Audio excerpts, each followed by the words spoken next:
The fluorescent lights flickered overhead at Charlie's diner, casting harsh shadows on Margaret Wilson's tired face.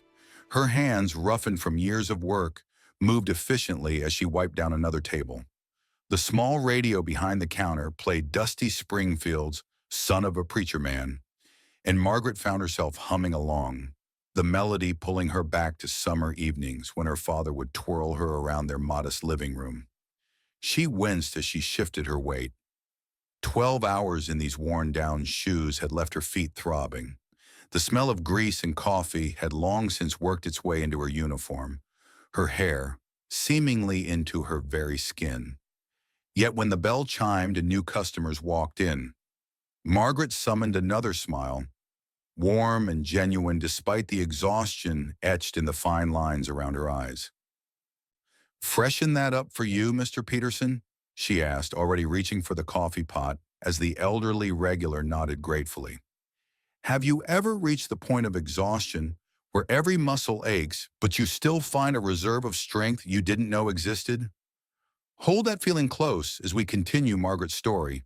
Her phone vibrated in her apron pocket. Normally, Margaret wouldn't check it during her shift, but the screen showed Fairhaven Elementary. Her heart sank. "I need to take this," she said to Mr. Peterson. "School calling." "Ms. Wilson?" The voice on the other end belonged to Dr. Monroe, the principal. "I'm calling about Grace. There was an incident with another student today." Margaret closed her eyes, leaning against the wall. "Is she hurt?" "No, nothing physical," Dr. Monroe assured her. But Brittany Johnston made some comments about Grace's clothes, and Grace's response was colorful. "I see," Margaret said quietly. "We'll need you to come in. This is the third incident this month." Margaret glanced at her watch, then at Ms. Jenkins, the diner manager, who was already giving her a disapproving look from behind the counter. The older woman's arms were crossed, her gray-streaked hair pulled back so tightly it seemed to stretch her skin. "I'll be there in 20 minutes, Margaret promised. Ms. Jenkins' thin lips pressed together as Margaret explained the situation. "That's the second time this month, Margaret. We're short-staffed as it is." "I know, I'm sorry," Margaret said, untying her apron. "I'll make up the hours this weekend." "See that you do," Ms. Jenkins replied, though a flicker of sympathy crossed her weathered face.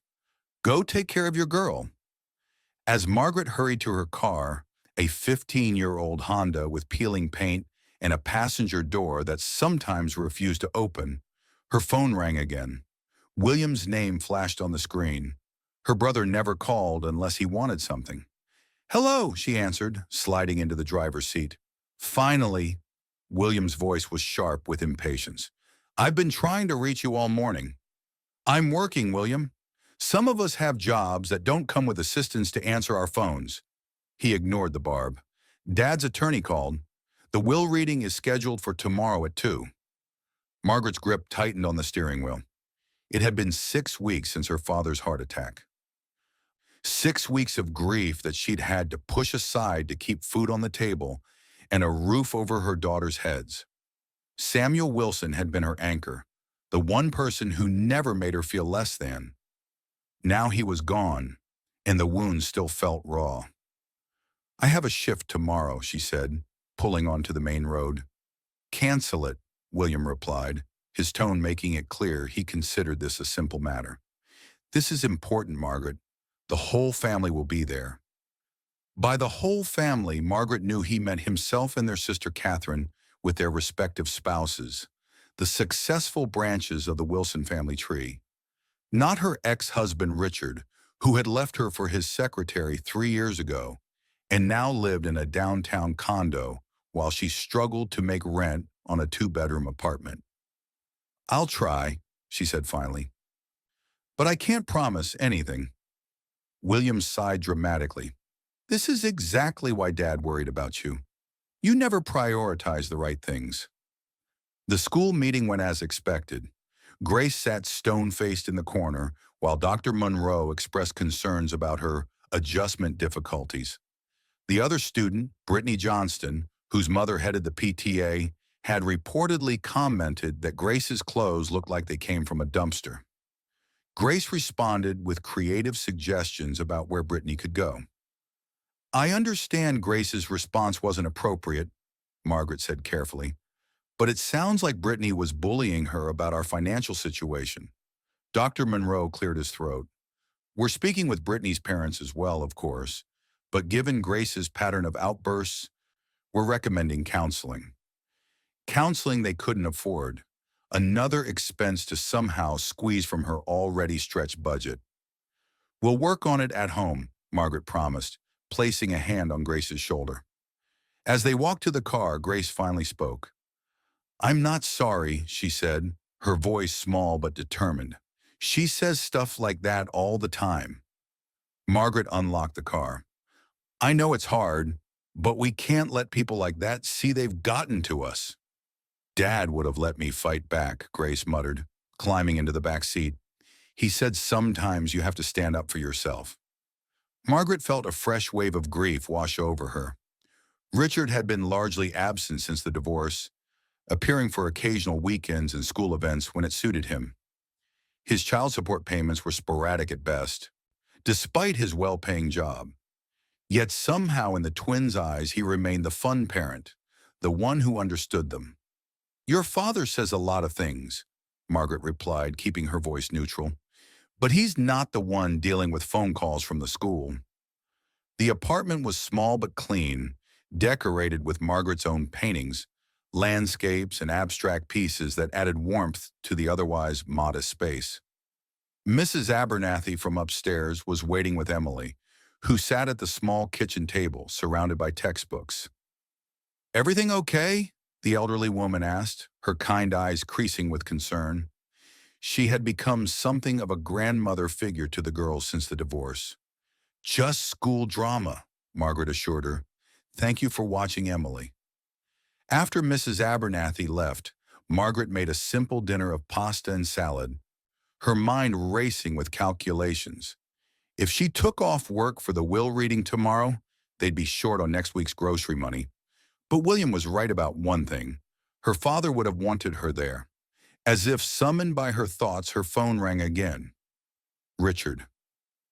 I got a call from the school, he said without preamble, his voice carrying that familiar tone of judgment. What's going on with Grace? Margaret stepped into the hallway away from the girls. She got into an argument with a classmate who was making fun of her clothes. This is exactly what I've been talking about, Richard said. The girls need stability. If you can't control Grace's behavior, if you paid your child support on time, Margaret cut in, her voice low but firm, maybe I could afford the right kind of clothes that wouldn't get her bullied.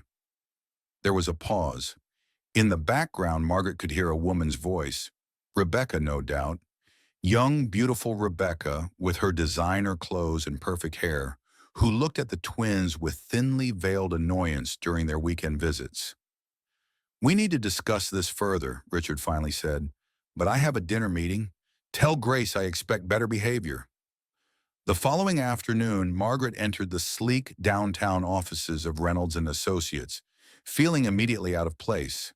Her simple black dress, the same one she'd worn to her father's funeral, was the nicest thing she owned.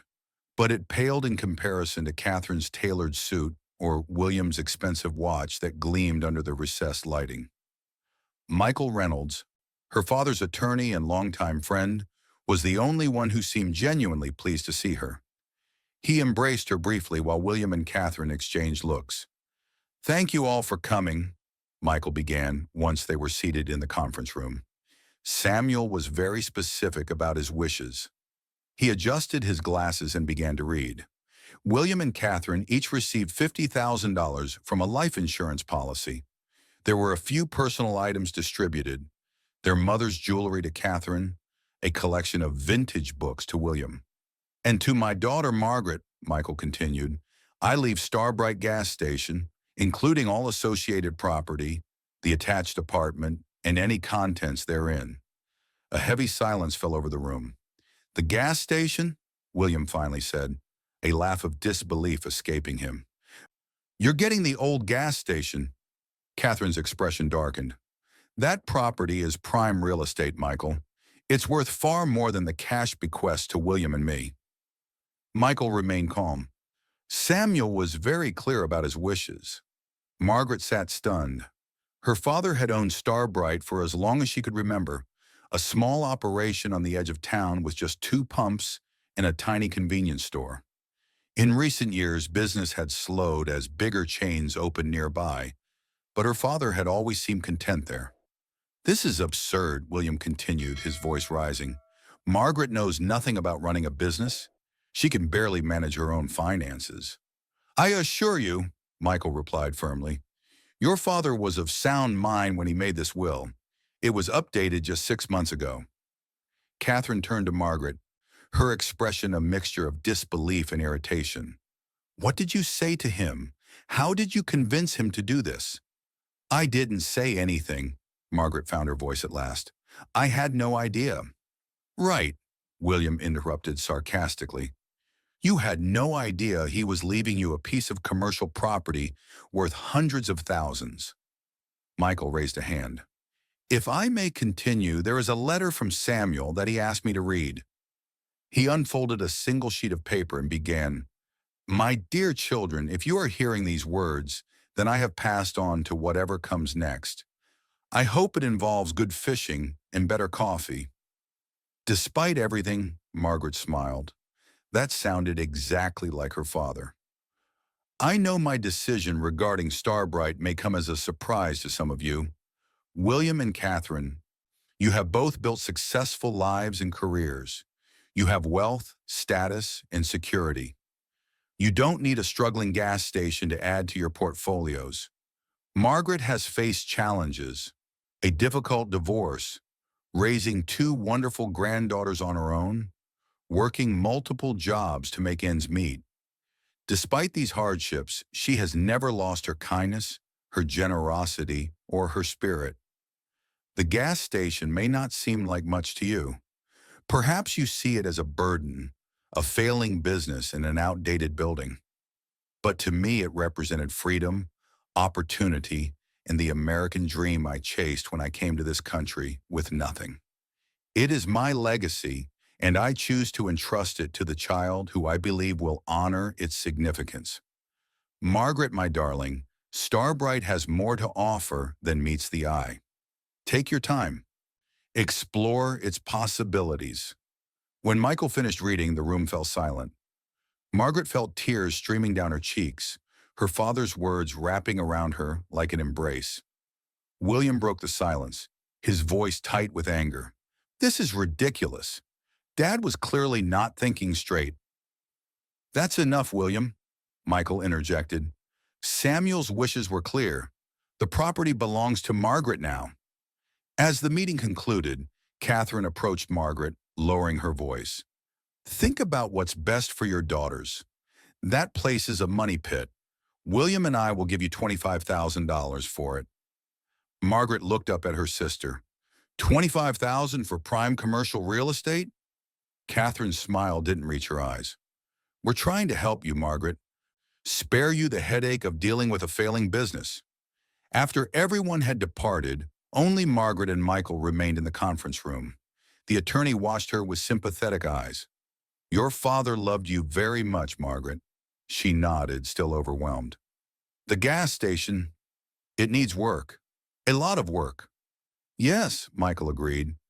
He was very specific about you receiving all contents of the property.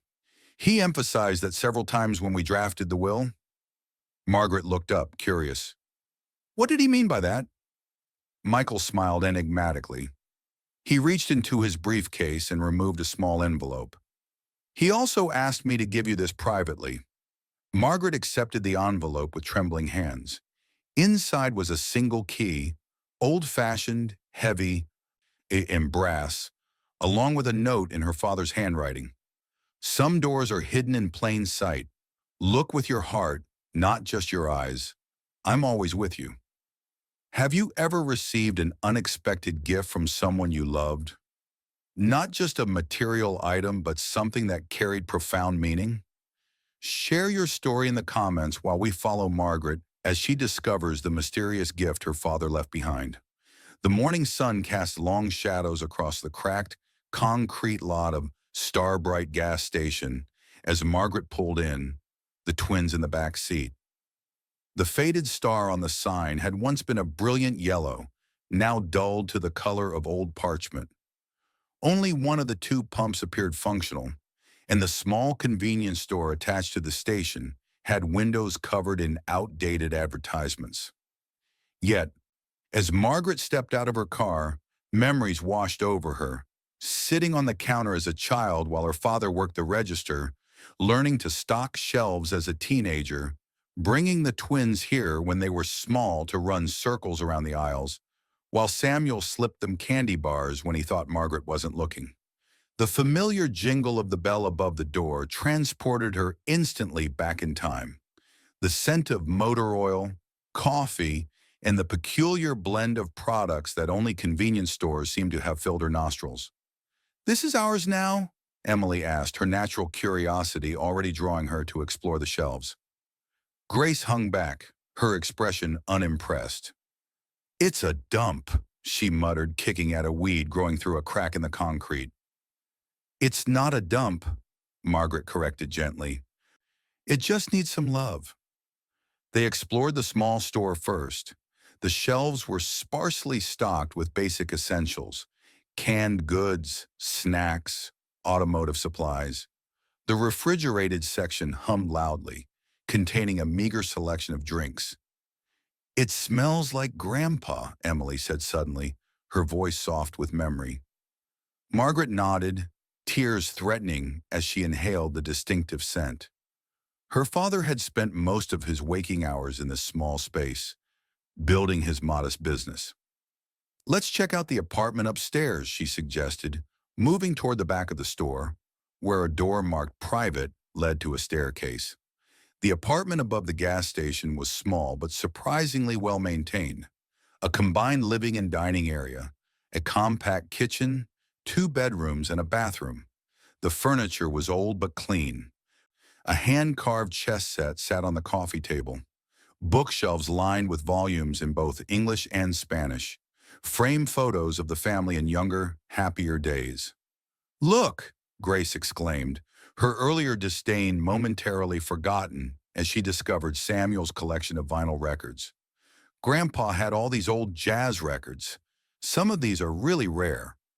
Emily had wandered toward a small door that led to a rooftop garden where herbs and small vegetables grew in neat rows. "He was growing tomatoes," she called back, "and basil and rosemary." Margaret ran her hand along the spines of books on the shelves, noticing for the first time that not all were in English or Spanish. There were books in what appeared to be Russian, German, Arabic, and several other languages she couldn't immediately identify. The bell jingled downstairs, interrupting her thoughts. When they returned to the store, Margaret found her brother William standing there with a middle-aged man in an expensive suit. "There you are," William said, as if they had been looking for her for hours instead of walking in unannounced. "This is Howard Bennett, a developer friend of mine. He's interested in the property." Howard stepped forward, hand extended. "Ms. Wilson, pleasure to meet you." Margaret didn't take his hand. "I'm not interested in selling." "Margaret, don't be difficult," William said with exasperation. "Howard is prepared to offer $200,000 for the property." The figure made Margaret pause. That would solve so many problems: a down payment on a house, college funds for the girls, freedom from the constant financial stress. "This location has excellent commercial potential," Howard added. "We're thinking a small shopping center, upscale boutiques, maybe a wine bar." "I need time to consider my options," Margaret said finally.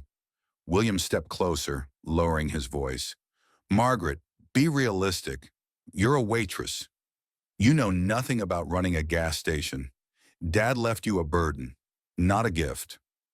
After they left, Margaret turned to the twins. "Why don't you girls explore upstairs some more? I want to look around down here."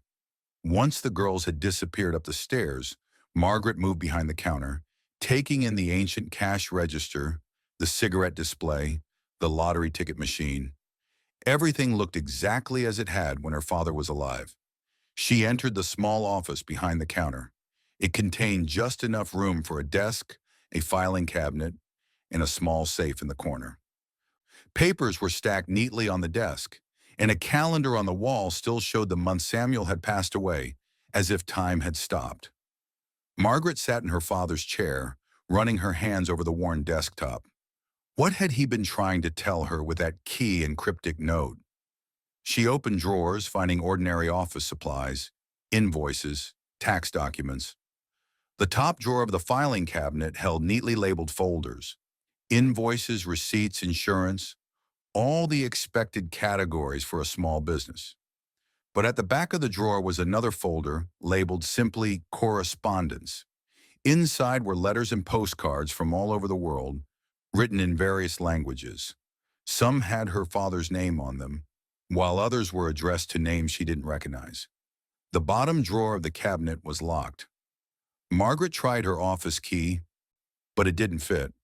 On a hunch, she removed the brass key from her pocket, the one her father had left her in the envelope. It slid into the lock and turned smoothly. Inside the drawer were several items that made little sense in the context of a gas station: a shortwave radio, a set of what appeared to be encryption keys on a laminated card, several passports in different names but all with photos resembling her father at various ages, and a leather-bound journal written in a code or cipher she couldn't decipher. Margaret's heart raced. Who was Samuel Wilson? What had her gentle, hard-working father been involved in? The bell above the door jingled, and Margaret quickly closed the drawer, tucking the key back into her pocket. When she stepped out of the office, she was surprised to see an elegant woman in her 50s, her appearance unremarkable except for her exceptionally good posture and alert eyes. "Good morning," Margaret greeted her. "I'm afraid we're not officially open yet." The woman turned, her gaze sharp and assessing. "You must be Samuel's daughter." Something in her tone made Margaret pay closer attention. "You knew my father well?"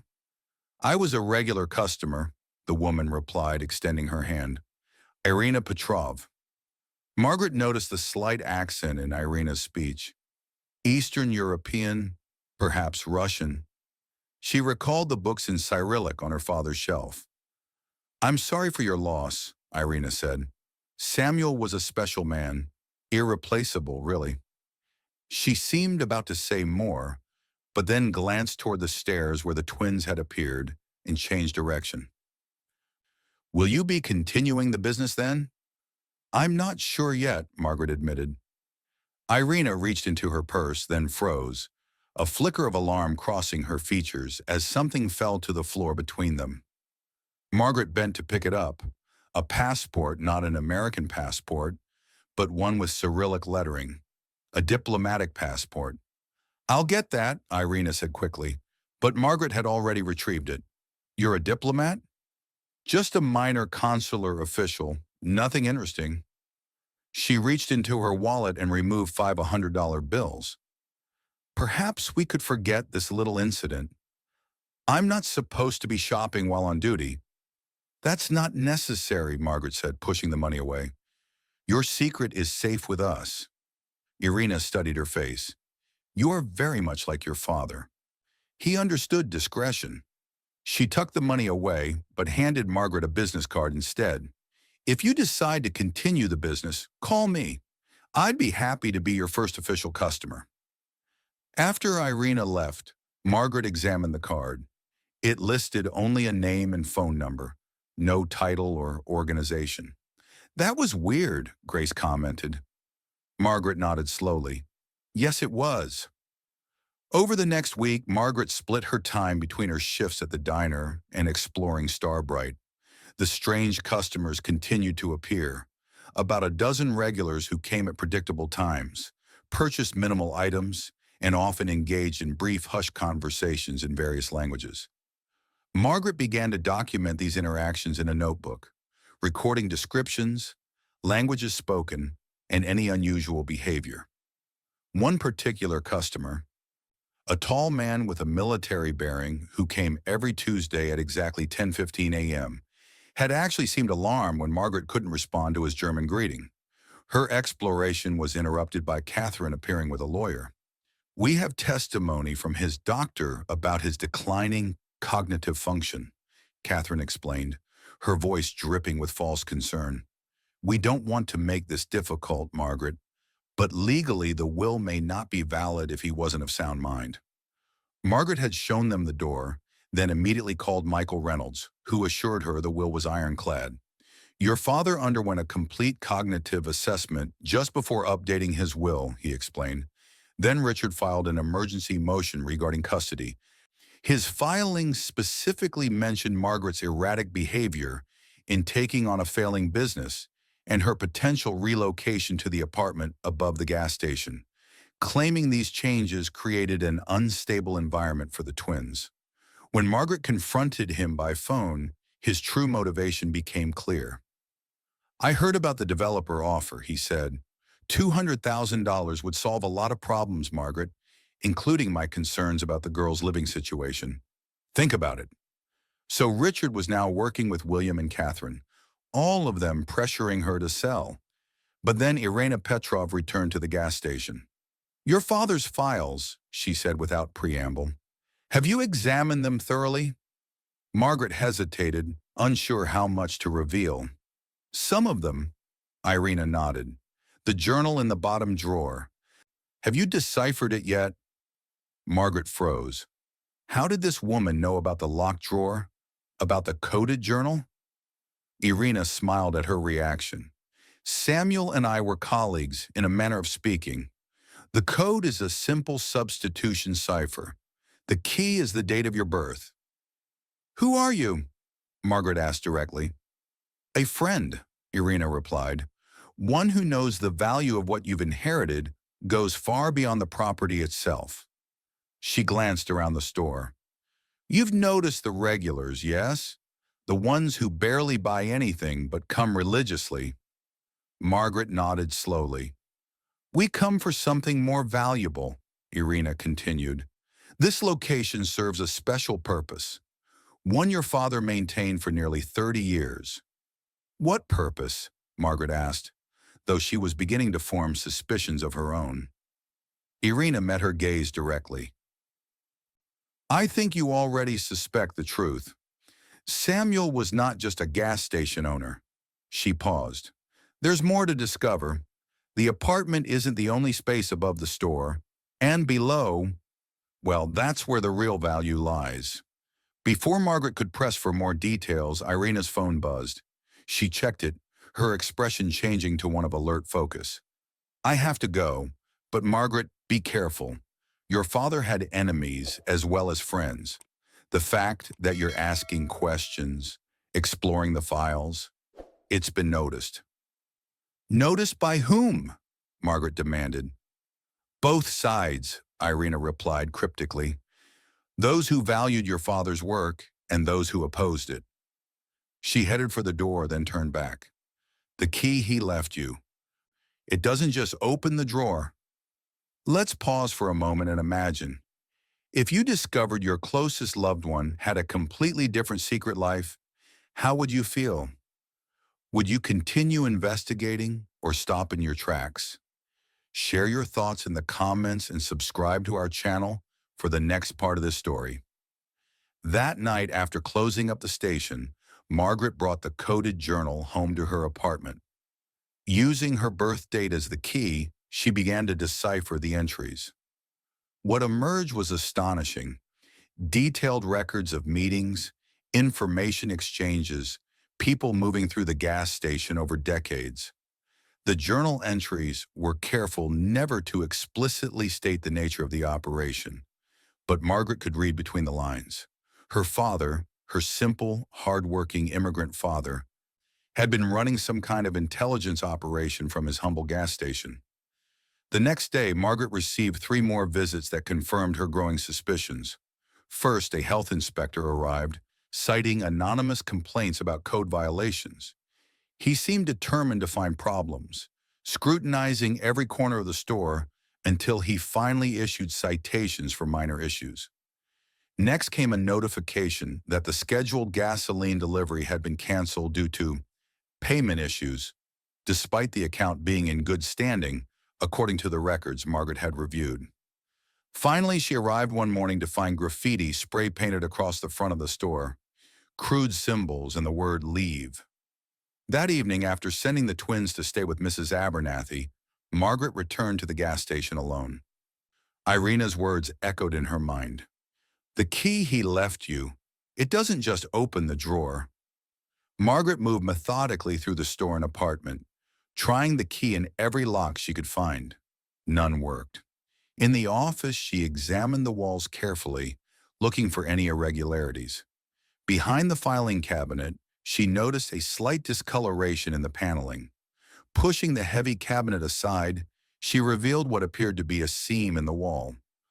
Margaret pressed against various points until she heard a faint click. A small section of the panel slid aside, revealing a keyhole. With trembling hands, she inserted her father's brass key. The wall seemed to shudder, then silently swung inward, revealing a hidden passage behind the office. Margaret grabbed a flashlight and stepped through. She found herself in a narrow corridor that led to what appeared to be a service elevator, old but well-maintained. Beside it was a numeric keypad. Margaret thought about possible codes. Following her experience with the journal, she tried her birth date. The keypad flashed red.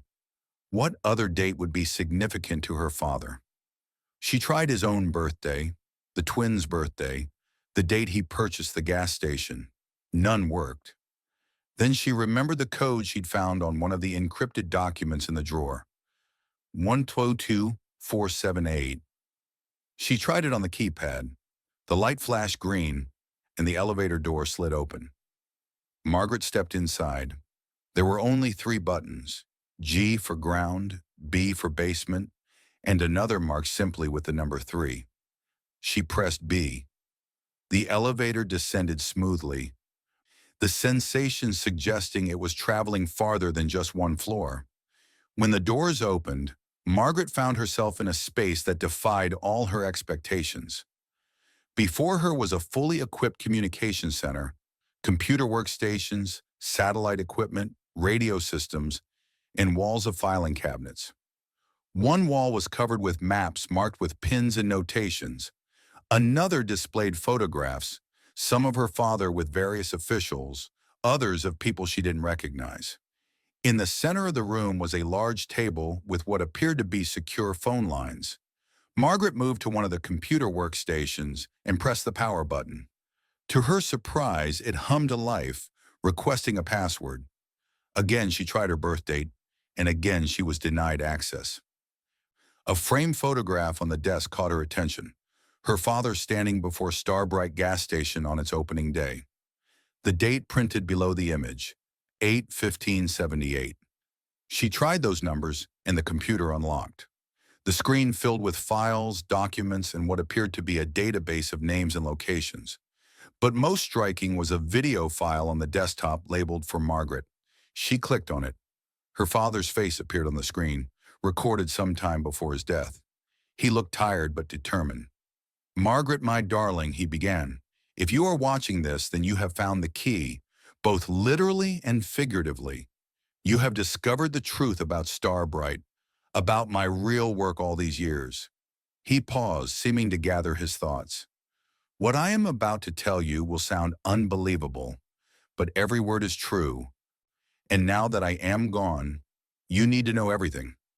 Samuel leaned closer to the camera. Starbright gas station is not just a business. It is a CIA safe house and communication center established in 1978. When I first came to this country, I was not just an immigrant. I was an intelligence asset recruited for my language skills and connections to help America during a critical time in the Cold War. Margaret gasped, though she had already begun to suspect something along these lines. Hearing it confirmed by her father himself was still shocking. Over the years, Samuel continued, Starbright has served as a meeting point for intelligence operatives, a communication hub, and a safe location for debriefing defectors and assets from around the world. Those regular customers you have surely noticed by now are active and retired intelligence personnel who still use the station as a secure meeting point. He smiled slightly. I speak 9 languages, Margaret. I was a code specialist before coming here. The United States government gave me this opportunity to serve my adopted country while building a life for my family. The gas station business was real but secondary to my primary mission. Margaret sat back, trying to process this revelation. Her father, the quiet, humble man who had taught her to change a tire and helped her with homework, had been a CIA operative all along. Now about your inheritance, Samuel continued. The gas station property itself is valuable. Yes, but the real inheritance is much larger. Over my 30 years of service, I was well compensated, though I kept this hidden from everyone, even your mother. There is approximately $50 million in offshore accounts accessible through the files on this computer. Additionally, I acquired properties, safe houses in 12 different countries worth approximately $75 million. There is also a collection of rare art and artifacts, gifts from grateful governments, stored in a secure location worth around $40 million. Finally, the CIA established a trust fund for my outstanding service containing $35 million. Margaret felt the room spin around her. $200 million. Her father had been worth $200 million, all while living modestly above a gas station, driving an old truck, wearing the same jacket for 20 years. You may wonder why I live so simply, why I never told you about this wealth, Samuel continued. The answer is twofold: security and values. My work required absolute discretion. Living lavishly would have drawn attention. But more importantly, I wanted you and your siblings to develop character, to understand the value of hard work and service to others. His expression grew sad. William and Catherine chose different paths. They pursued wealth and status above all else. You, Margaret, despite your struggles, or perhaps because of them, developed the qualities I value most: compassion, resilience, integrity.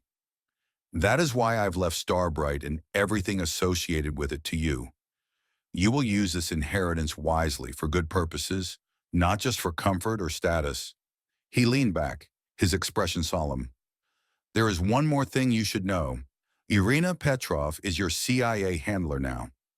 She has been watching over you since my diagnosis, protecting you without your knowledge. Trust her. She will help you understand everything and guide you through the transition. Samuel looked directly into the camera, his eyes filled with love and pride.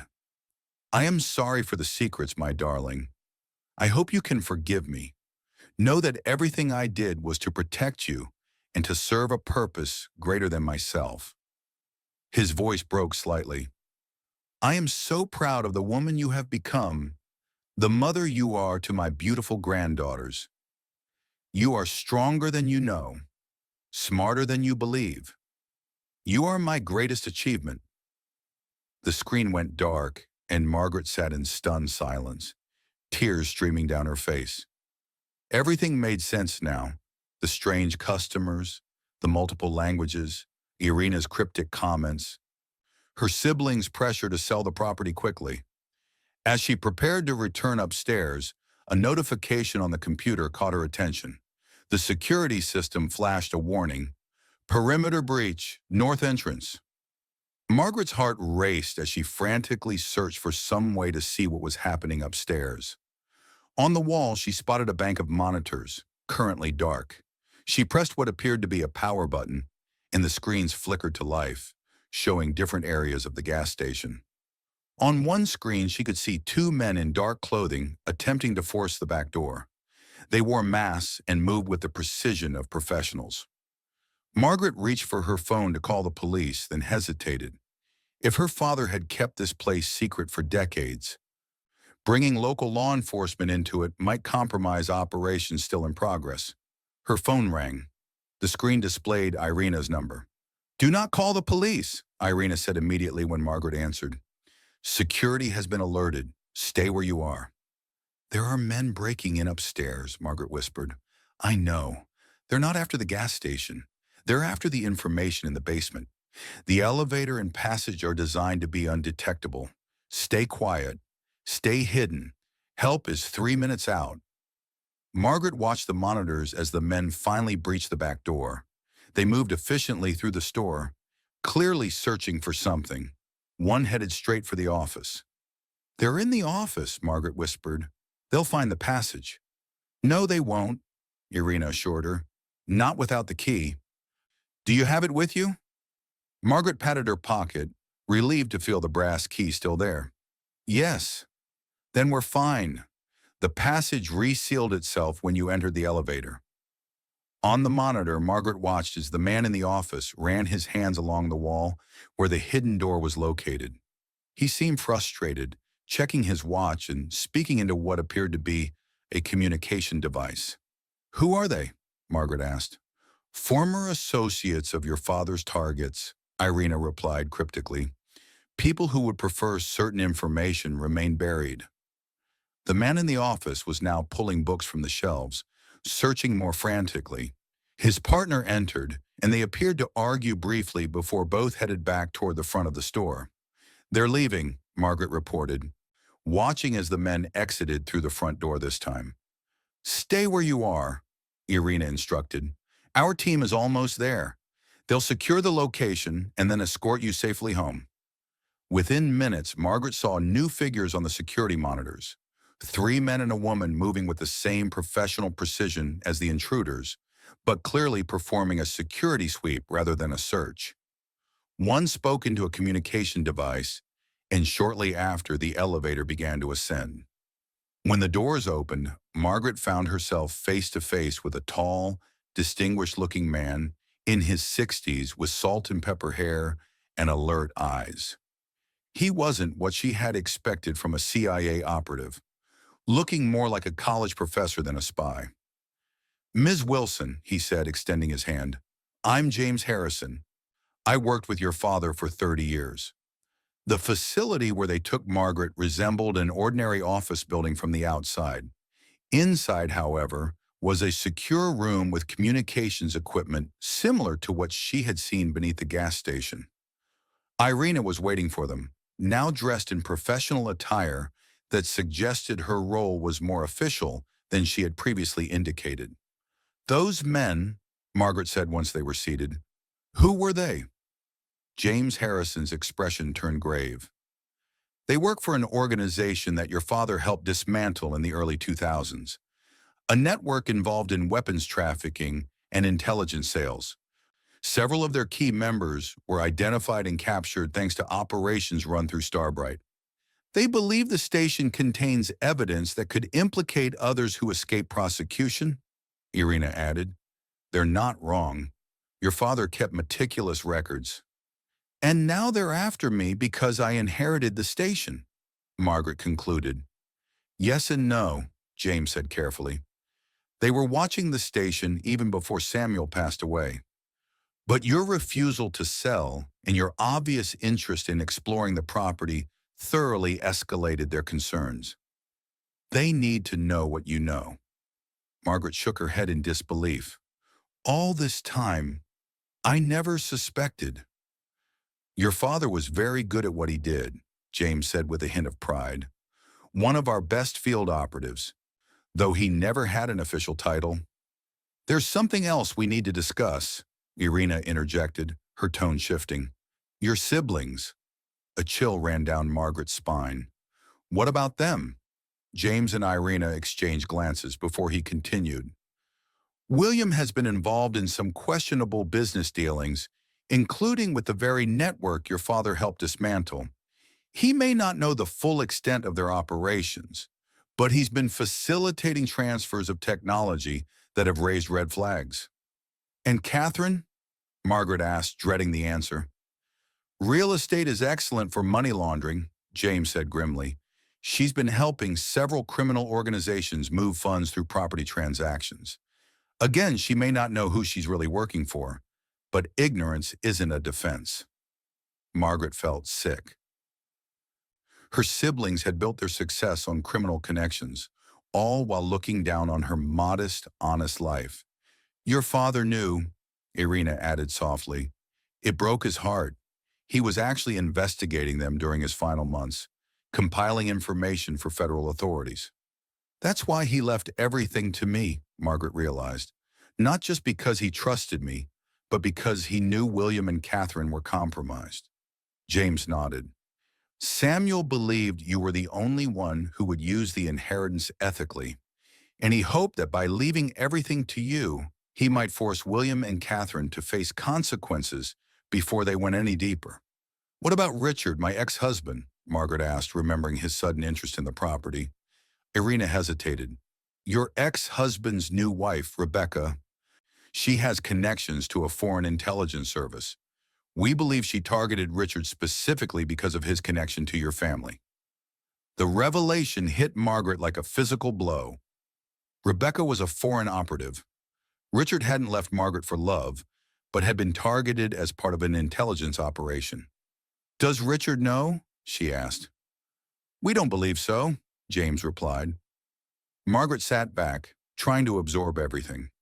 So my whole family, none of us knew who my father really was, and all of us were being used or manipulated in some way. Your father protected you as best he could, Irina said gently, and now we're trying to do the same. But you need to be careful. The people who came tonight will try again, and your siblings may become desperate once they realize you've discovered the truth about the inheritance. In life, we sometimes face difficult ethical dilemmas. Suppose you discovered your loved ones were involved in illegal activities. Would you protect family or choose to do the right thing? Reflect on this as we continue Margaret's story. James leaned forward. You have a decision to make, Margaret. Starbright serves an ongoing function in our intelligence network. Ideally, we would maintain that function, but that depends on you. What are you saying? Margaret asked. Your father believed you could handle the truth, could even continue some aspects of his work. But he also provided alternatives if that's not what you want. We would relocate the operation, Irina explained. The property could be sold. It does have significant commercial value, as your siblings have pointed out. But the underground facility would be decommissioned and sealed first. And if I choose to stay involved? James smiled slightly. Then you would receive training, support, and compensation just as your father did. Starbright would continue its function, and you would become its new operator. Margaret took a deep breath. I need time to think about this, to decide what's best for my daughters. When she arrived home, Mrs. Abernathy reported that the twins had slept peacefully. By the time Emily and Grace woke up, Margaret had made her decision. She would accept her father's legacy, all of it. She would protect his work and use the resources he had left her to secure a future for her daughters. Over the next week, with Irina and James's help, Margaret began the process of securing her father's hidden assets. Using fingerprint and retinal scans, she gained access to the offshore accounts and trust funds Samuel had established for her. She also learned more about the operation beneath Starbright, how it had served as a crucial communication hub during the Cold War, and continued to be a valuable asset for intelligence gathering in the modern era. Then came the day that changed everything. FBI agents simultaneously arrested William and Catherine on charges of technology export violations and money laundering. Their connections to international criminal organizations were highlighted in the news, along with the shocking revelation that the investigation had been initiated by evidence from their own father. The same day, Rebecca was taken into custody as a foreign intelligence operative. Richard, cleared of involvement, called Margaret in a panic. They've arrested Rebecca, he said, his voice shaking. They say she's some kind of spy, and they've been questioning me for hours about my connections to William and Catherine. For the first time, Richard really listened to Margaret. The experience had shaken him to his core, forcing him to reevaluate everything, including how he had treated his ex-wife and daughters. I've been a fool, he admitted. I don't know what to say. You don't need to say anything right now, Margaret told him. But the girls need stability. They need a father who's present and supportive, especially now. Surprisingly, it was Eleanor, Richard's mother, who became an unexpected source of support. The elegant woman in her 70s had always been kind to Margaret, even after the divorce, and had never fully embraced Rebecca. "I always knew there was something off about that woman," Eleanor said when she came to visit the twins at Starbright. "Too perfect, too calculating." She looked around the apartment above the gas station, which Margaret had begun to clean and renovate. "This place has good bones. And more importantly, it has history, your father's history." When Eleanor left that day, she hugged Margaret warmly. "Seeing you here in Samuel's place, it fits," she said. "You have his quiet strength, his dignity. The station is in good hands." 6 months later, Starbright Gas Station had been transformed. Now called the Samuel Wilson Memorial Station, it featured modern pumps, a renovated store with a small cafe section, and a subtle star design incorporated throughout that nodded to both its name and its hidden purpose. Business had increased threefold, with both regular local customers and the special clients who came for more classified reasons. The apartment upstairs had been expanded and remodeled, providing comfortable space for Margaret and the twins. Emily and Grace, now entering their teens, had adapted remarkably well to their new reality. They helped in the store after school, were learning languages to honor their heritage, and understood enough about their grandfather's work to respect the security protocols. Margaret divided her time between managing the station, her new role with the CIA's Cultural Heritage Protection Program, which utilized her art background, and parenting.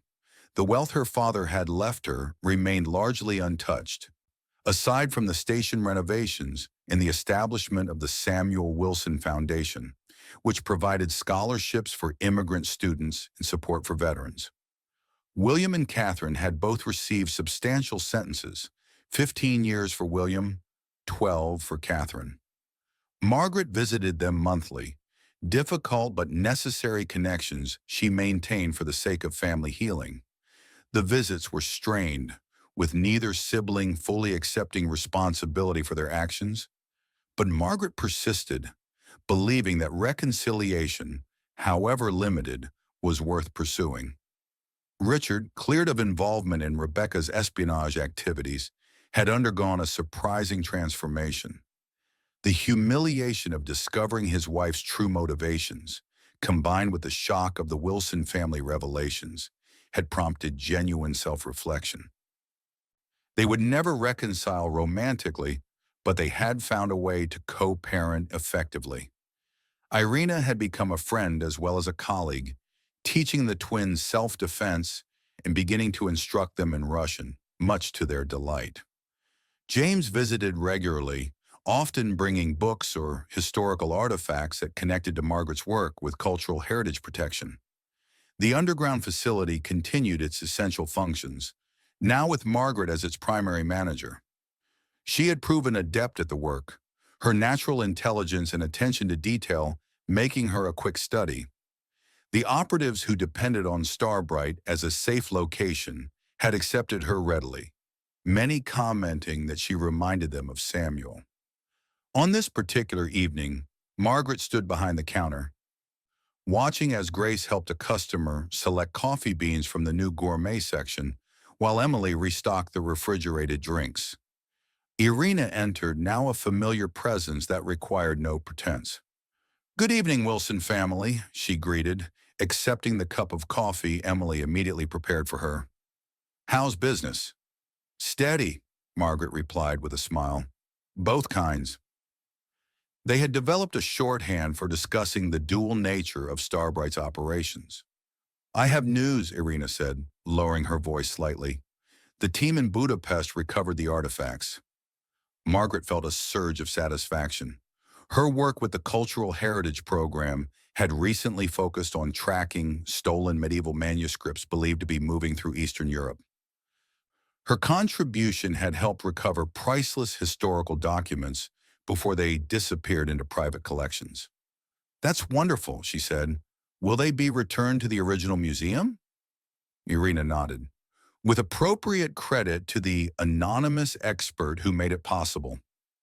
After the store closed and the girls were in bed, Margaret climbed to the rooftop garden her father had so lovingly tended. She had expanded it, adding more herbs and vegetables, creating a peaceful retreat above the busy world below. The night sky stretched endlessly above her, stars twinkling in the darkness.